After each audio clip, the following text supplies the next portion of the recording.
Welcome to our newest series on the Delegation Download, the strategy sessions mapping the business you actually want. In this series, we're breaking down how we approach strategic mapping at Elevate, the exact framework we use to move from scattered ideas to aligned action, because growth doesn't happen by accident. It happens when vision meets structure. Whether you're planning your next quarter or your next 5 years, this series will help you think bigger, lead better, and execute smarter. So let's map it out. That's right. We here at Elevate do strategic mapping every year. It's something that we are very fond of. We've had several clients who have done it, and I know that they have benefited from it as well. So let's start with something bold today, and that is that most business owners don't struggle because they lack ambition, but they struggle because they're excited about the potential that their business could be and all the things that they can do, but they lack the actual plan that goes into all the potential. Yes, it's actually so common. And I think whenever I bring something like that up, the amount of times I hear, yes, exactly. So we have really talented people who are running businesses, really capable, but they're really busy. They're just kind of reacting, right? So we all kind of can catch ourselves. And if you think back in the last month, I'm sure most business owners will think, gosh, I really just was jumping in and handling thing to thing to thing, but I really didn't move forward or make true progress on something that will scale my business or achieve the next goal, because we tend to get, so bogged down and lacking the forward momentum on the things that truly matter. Yeah. And like you were saying, it's that forward momentum, right? And so we don't have that direction of where we want to go. We know what the idea is, but we don't have the direction. And then when you end up drifting, and drifting can feel like very many different things. So it can feel like constant pivots where you're having to change direction constantly. It could be shiny object syndrome, which all of us have gotten. You have this great idea, Yes. but you don't have it mapped out. You don't have the milestones set. It could be team confusion. Who's owning this project? Who is in charge of this? Who's leading it? Who is doing the implementation? It could lead to burnout. And then it can also lead to saying yes to too many things that aren't actually moving anything forward. You're just sitting there stagnant. Right. And I think, gosh, I could talk on all of those from personal experience for sure.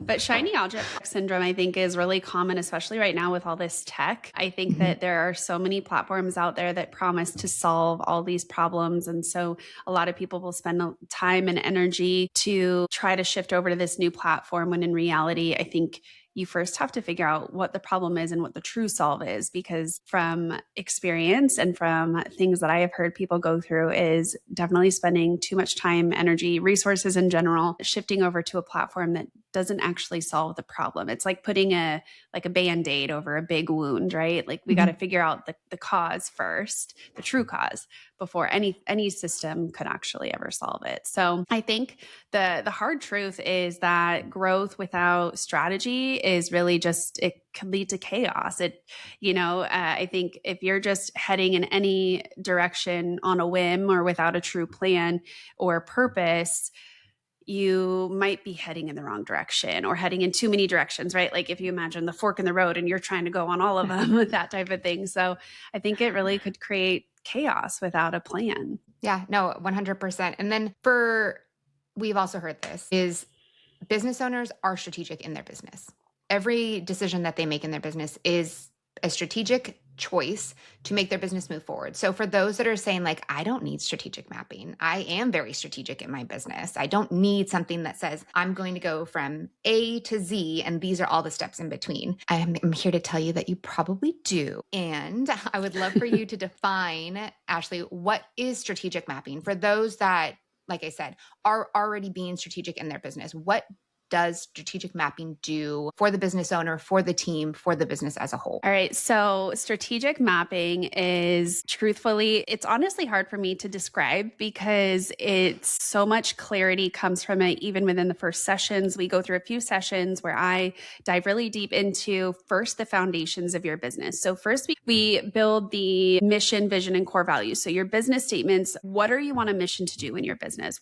Change are you looking to make? What impact are you looking to make? What's the vision? If we were to dream big and in 5 to 10 years, what does success look like to you? What have you impacted? What does it look like for you? Also, we all start businesses to change our own personal lives often, right? We leave corporate for a certain reason. So there is a vision of the impact you want to make on a broader scale, but also for yourself. So this North Star, right?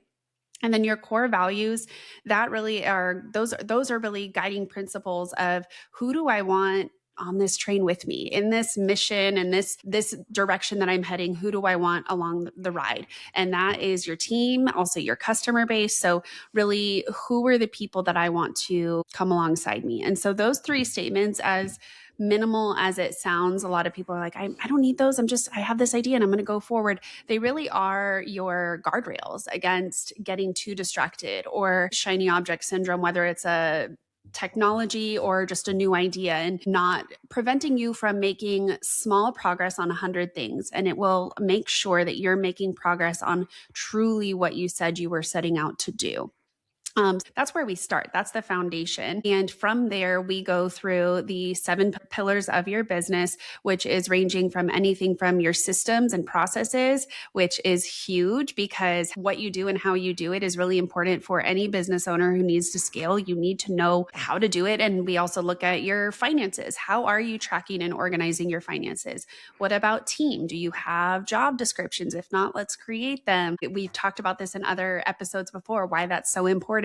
So we really go through the nitty gritty. Visibility. How are you currently showing up? How are people hearing about you? And how do you want people to start hearing about you? Let's brainstorm new ideas. So we go through all of that, a lot of idea collecting, a lot of data collecting. And then I actually take it and create a really massive to-do list. So I always say, a lot of people can relate to sticky notes everywhere, ideas jotted down in your phone or sending emails to yourself, whatever your system is, there's ideas everywhere. And so what this process does is it takes all those ideas floating around everywhere, puts them all in a place, in one single place. And then on another session, we together will actually start putting out, when should those ideas start happening? Are they going to happen in the next couple of quarters, or are they just going to go in the parking lot for when it might be appropriate? But I promise it's written down there. You won't forget it. And now you can move on and focus on the other things that we said were priorities. And then the big thing that I do also is go through those to-dos. Let's say we come up with what's going to happen in the next quarter. Okay, now let's talk about how that's going to happen. Let's talk about who's going to help you and what that success looks like. Because truthfully, a lot of these lists, I've never seen a list that can be accomplished by one person. I've always seen this list. If it's going to get accomplished, you need to bring people alongside you. So delegation is a big key in moving forward from that strategic map.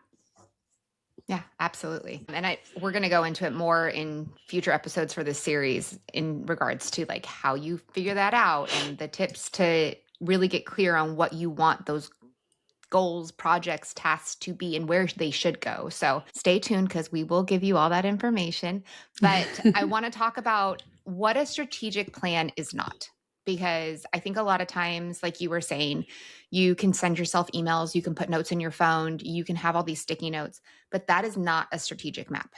That is not a strategic plan. That is just not what it needs to be in order to move the needle forward. So let's look at some other things that are not a strategic plan. A Pinterest board, a vision board. That's great that is what you want it to be someday, but you have to map out the steps to get there. It is not a fluffy annual goal list of what you want to accomplish at the end of the year. And it's also not a 47, 50-page document that you're never going to open again. You want it to be something that can be completed.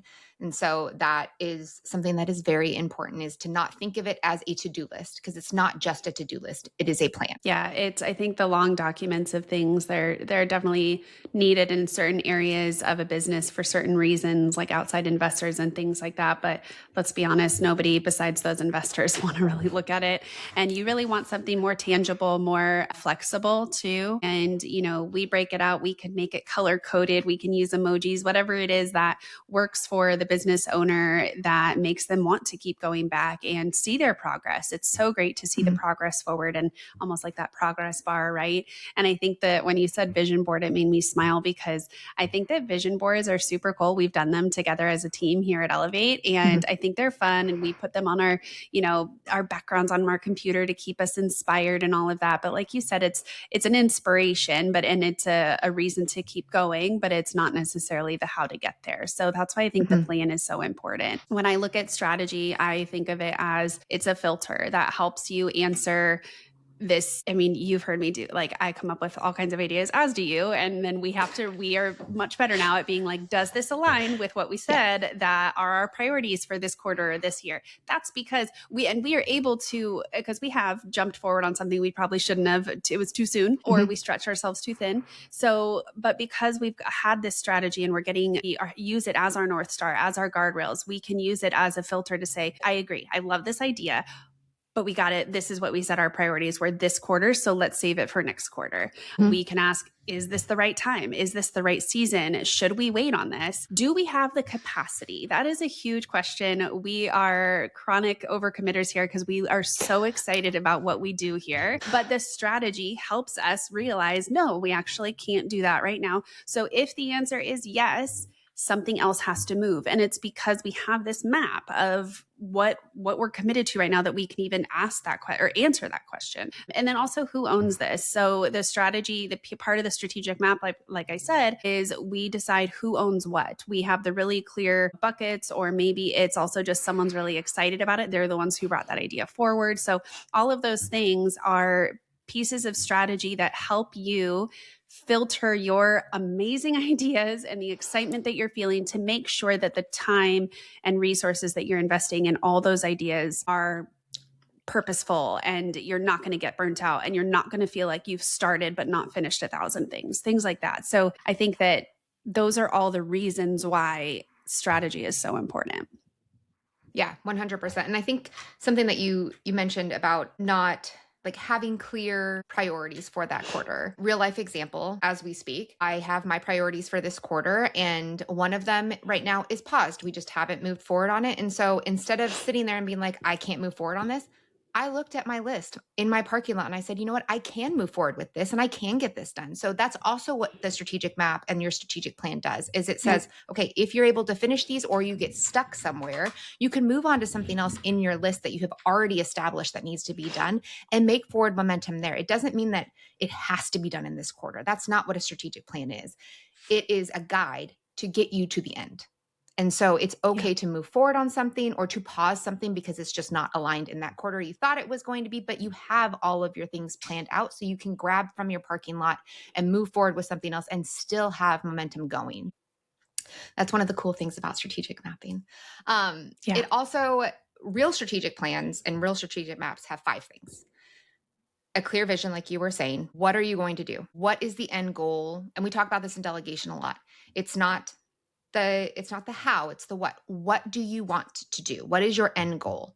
It's also defining priorities. What matters most? Like you said, we have all these grand ideas. We want to get all of these things done, and we just don't have the bandwidth. So what is the priority for right now?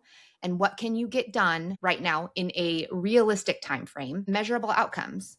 How do we know it's working? So we've talked about it before, KPIs. You want to be looking at metrics. You want to be looking at the progress bar and seeing like, how far have we gotten on this in the past 3 months? Ownership. Who's owning this? Like you were saying, is it somebody who's really excited about the project or the task that's at hand? Is it a whole team of people, but who's leading it? Who is the person that's saying, this is mine. I'm going to take responsibility for this. I'm still going to delegate out and have implementers on the project, but this is mine. And then also time alignment. When is it going to happen? Does it need to happen in Q1? Does it need to happen in Q2? Is it around a launch that you're doing? Is it around a rebrand? Is it around a trip that you have planned? And as a business owner, you have to look at all of that when you're doing your strategic plan, because if you're going to be out of the office the whole month of June because you're going to be on vacation, it's probably not a great idea to set up a ton of things in Q3 because you want to get them all, or Q2 because you want to get them all done then, when you're not going to be around to give input or review or anything like that. So having that time as far as when it's going to happen is extremely important when you're mapping things out. Yeah, absolutely. I think that the key here is just that clear ownership, timeline, purpose, all those things. Without any of that, you just have a basket full of ideas, and the ideas itself are not going to scale businesses, right? So really making sure that the who, the when, and the how is really clear on all those ideas, and that will help you scale. Yeah, absolutely. And I know when you've done, for some insight, when we do strategic mapping here at Elevate, it is not a one-day thing. It is it's a long process. It's a longer process, not super long, but it's a longer process. There's several meetings involved. There is pre-work, there's homework, there's a lot of things that go into it. So for business owners who are thinking about doing strategic mapping or they want to make their plan, how would they set themselves up for success before they actually start the planning process? Yeah, so I'm going to speak, well, I guess just to be clear, so strategic planning that we do at Elevate is different than what I lead for clients. The actual strategic mapping offer that I will lead them through, it definitely is a lot more. It is meant to be where I lead them through the process, and it should be hopefully as painless as possible for them, not requiring a whole bunch from them and really just allowing me to do the heavy lifting, if you will. But speaking in general from the strategy seat is blocking intentional time. And I will say I am fully guilty of not doing that because we have been a baby business and we have been scaling quickly, and that required a lot of time and energy on my part. And so I completely understand that blocking time to work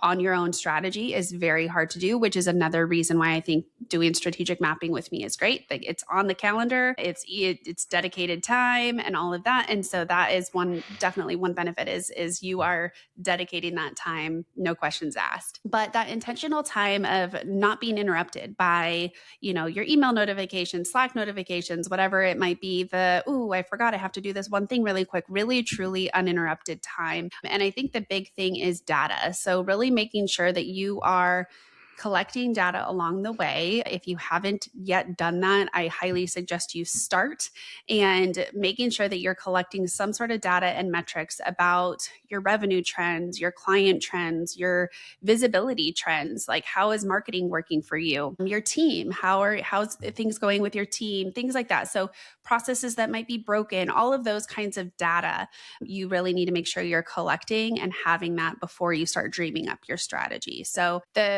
I think the whole strategy process it really is evergreen. It's never going to be done. You're never going to be done with your strategy. Like you said, we do strategic planning every year, but we actually re-review our strategy every month and every quarter as well. Mm-hmm. So I think that that's also part of the flexibility piece, and just knowing that as much as we said we were going to do and dream up all these things for the year, there's also just new things that come up, whether it's new ideas that have to deprioritize something else because it is more aligned, or it could just be that life happens, who knows, capacity changes, things take longer than we expected, who knows what. And so I think the flexibility is definitely a big piece, but it is also, like you said, we can be flexible because we had the plan.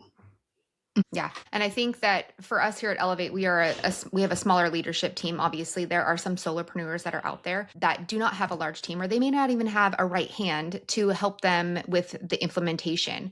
But I think one thing to include and to start thinking about when you go into some type of strategic planning is to include your leadership voices, because they may have insight or they're seeing things through a different lens than you are as the business owner. And it's great to have that insight. So I think bringing your leadership team members or just person in to help with any type of strategic plan it's so beneficial, because they're going to point out things, just like we talked about with delegation. They're going to point out things that maybe you didn't even see. And you're going to say, oh my gosh, you're right. We need to add that into the plan. We need to work on that at some point. So let's make sure that that is there. And I also think that clarifying what your capacity is. You can't build a year-long plan on a 12-month or on a 6-month term. It can't be done. So if something needs to be done within 6 months, then it's got to be at the beginning of whenever you start it. Let's say you're doing January to December. If you've got a 6-month plan, it has to be in the first 6 months of the year. You can't have that be part of the 12-month plan at the end of the year when you need it to be done in the beginning. So really making sure that when you're mapping things out, look at what your capacity is. Like I was saying, if you're going to be on vacation for the entire month of June, don't push something to June when you know it's not going to get done. Make sure it's sitting somewhere else in the year. So I think that those are all extremely important things to start looking at before you start your planning process, and really be intentional, like you were saying, about the time that you're spending to start the planning. Yeah, absolutely. I think that the intentionality of planning is so important and just will allow for, and like I said, the vacation example that you gave, if summer is a heavy travel month for you with your family, whatever that looks like, or the holidays even, that sometimes that doesn't come up when you're doing the annual plan because you're just thinking more of the, load each month or each quarter. But that's also why the monthly planning and checking in is so important, because then you can look and be like, oh, actually, I said I was going to do this in Q2, but that's just not realistic because of XYZ. Now that I'm looking at it maybe more closely versus so far out. So that's why strategy, the job is really never done, but the foundation that you want to build from is that original plan. I guess the question that we want you all to be thinking about going forward is, if every decision in your business ran through a clear strategic filter, what would change? Absolutely, because clarity reduces stress and the alignment will then multiply your impact, right? If you're aligned, you're going to make more progress on things. You're going to make a bigger impact in your business, for your clients, for your team. So make sure to have that clarity. Well, that's it for today's episode. So thank you for joining us on this episode of the Strategy Sessions, mapping the business you actually want. If this conversation sparked something for you, created a strategic mapping starter guide that will help you take the first steps. It's not a full business plan template, but it is a clarity tool, a way to pause, zoom out, and think strategically before you make your next move. You can download it using the link in the show notes. And if you're ready to go deeper to build a fully aligned strategic map with real structure, ownership, and execution, make sure to book a clarity call to chat with us. And remember, you've got this.